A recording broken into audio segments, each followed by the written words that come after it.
essa mulher, qual ela conhecia. E essa mulher ali, ela era professora e o seu marido era vereador. E ali, irmãos, a minha mãe me deixou aos 7 anos de idade, naquela casa. E eu passei ali a morar naquela casa, onde aquela mulher tinha mais 3 filhas mulher.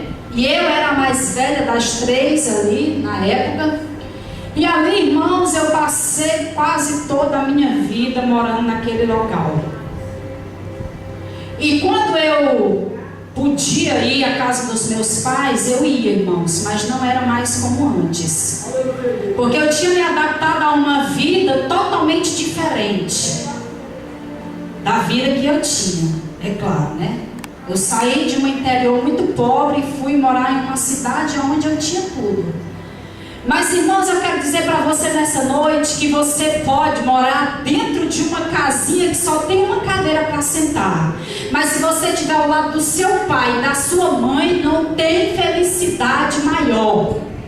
Porque, irmãos, ali eu fui morar naquela casa, uma casa bonita, uma casa que tinha tudo, mas eu não era feliz.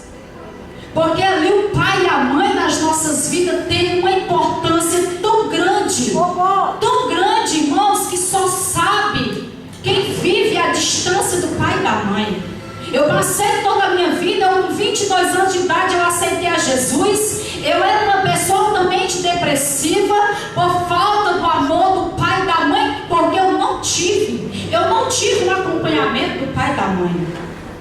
Aleluia. Aos 18 anos de idade a minha mãe biológica faleceu.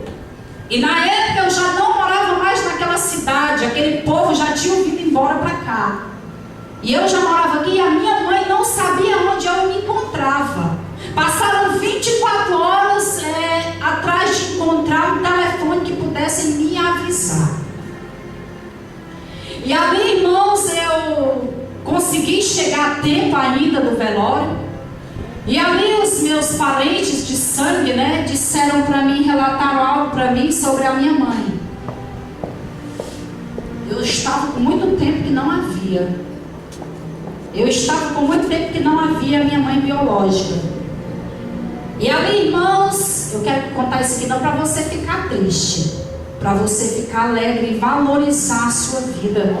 Sabe, irmãos, eu não estou dizendo que você não valoriza. Eu quero dizer que a partir de hoje, se você começar a meditar